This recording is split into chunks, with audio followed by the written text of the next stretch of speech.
on my own. Stay smart. Don't cheat. Be kind. Oh, never.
Hello and welcome. I'm Rex Litter with the Midday News Update. A 3-day pediatric cardiac screening program will be held in Leh from August 18th to 20th, 2025.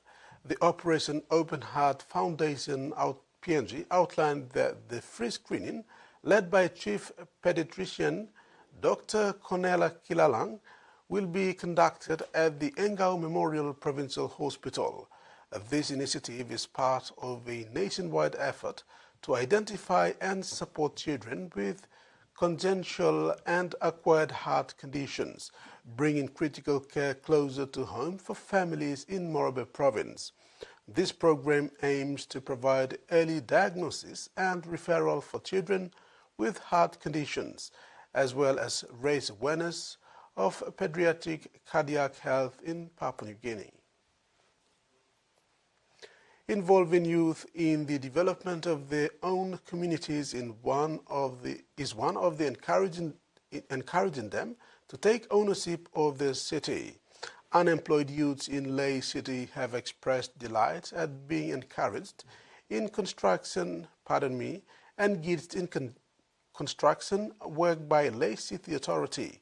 Tangible changes can be seen under the Youth Development Program, which is funded by the World Bank and prudently managed by LCA. Those in Leh may have noticed young men and women in bright-colored vests and safety boots building footpaths around the city or within the botanical gardens or helping with the construction of drains and roads. This is just part of a broader series of programs being rolled out where the youth are being given a lot of focus under the World Bank-funded Youth Development Program implemented by the Leh City Authority. At Tent City, on the fringes of Leh, teams of casual workers are building drains in preparation for the actual road building that will happen later. Young men from the community have been hired as casual laborers. With funding coming from the Leh City Authority, this is the first time in 30 years that the roads there are being fixed. Young men and women are recruited through a program that offers two parts, training for employment and training to start businesses. So far, more than 2,000 youth have registered and participated. Several business houses in Leh, like Camcare Group, are also part of youth initiatives. The Leh private sector has recruited dozens of youth through the internship program. Carmela Guare, TVWAN News, Leh. In the vibrant celebration of Book Week 2025, the children of Book Belong Pikinini Library Learning Center embarked on eye-opening adventures at BSP's Waigani head office and the Konedobu Water Police headquarters.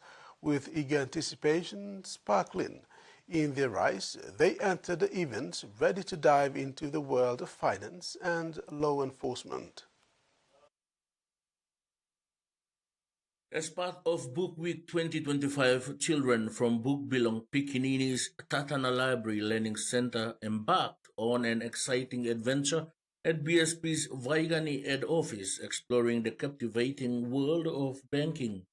The visit provided a unique opportunity for these young learners to discover the importance of financial literacy and saving money from an early age. Under the warm guidance of Samuel Okti, the branch manager, they enthusiastically explored different banking stations. With smiles and curiosity, the children experienced firsthand how money is managed and how transactions are processed, bringing their classroom lessons to life. Tina Pomat, a BSP's head of community development and sponsorship, emphasized the value of such experiences. Meanwhile, at the Water Police headquarters in Konidobu, Bugbilo Pikinini launched the second title in its When I Grow Up, I Want to Be a Police Officer. This inspiring event featured former Bugbilo Pikinini student Sandrian Paul, who spent a day with Chief Inspector Sylvia Reu, exploring the various roles and responsibilities of police officers. Through engaging excursions and thoughtful partnerships, Bugbilo Pikinini continues to empower young minds, helping them envision bright futures filled with educational opportunities and career aspirations. Freddie Mo, TV1 News. Esteemed Solomon Islands designer and cultural advocate Loretta Taika is set to captivate audiences with her heritage-infused culture at the highly anticipated Pacific Fashion Summit and Genesis Showcase this September in vibrant Port Moresby.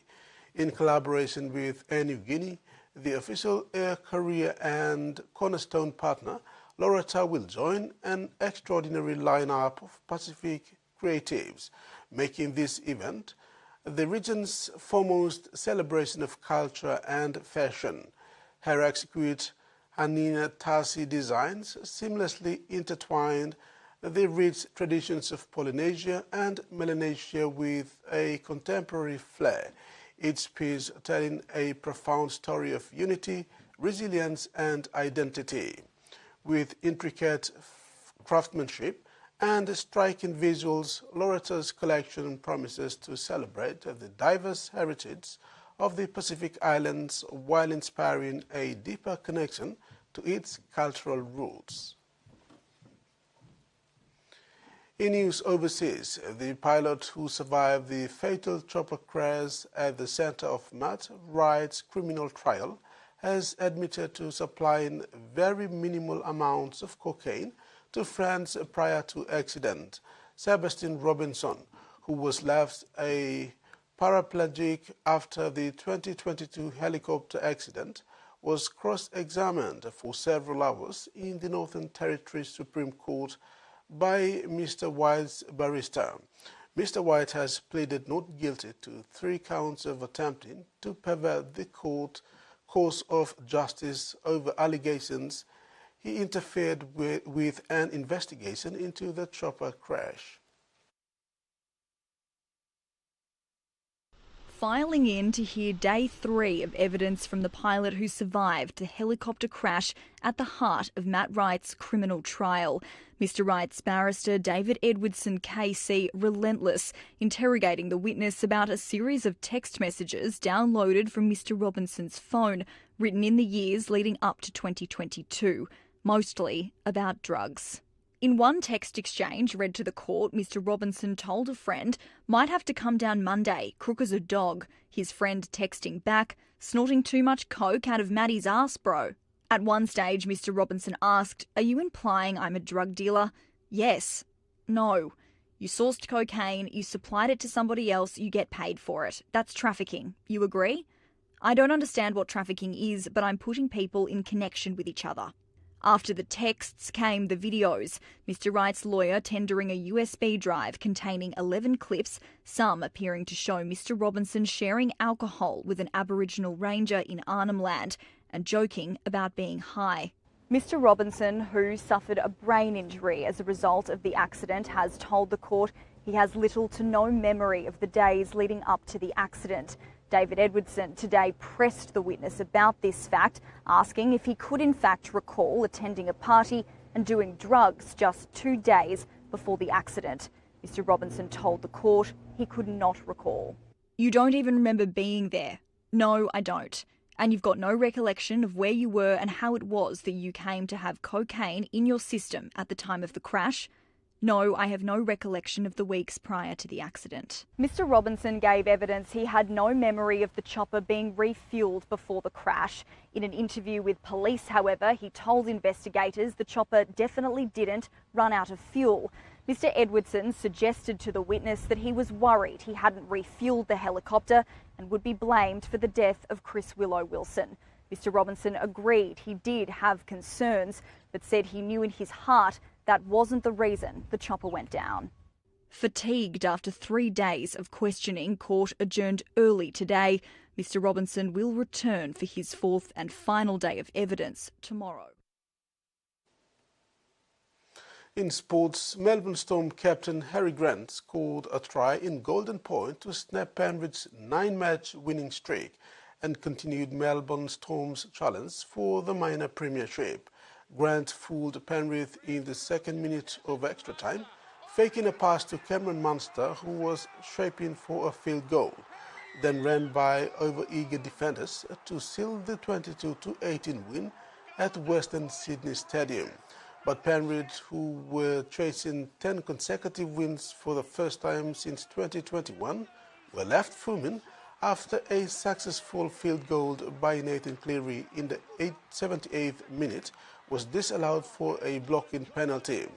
Referee Ashley Klein ruled that Penrith prop Moses Leota, standing well clear of the ruck and 10 metres in front of Cleary, blocked Harry Grant, chasing through to attempt a charge down. And that ends our midday news update. Do join us at 6 p.m. for more news.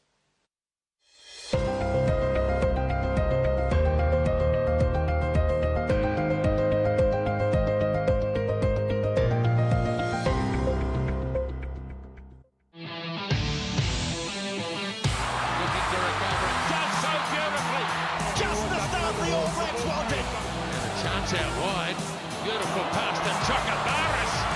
Now he gets his pass away, and Santi.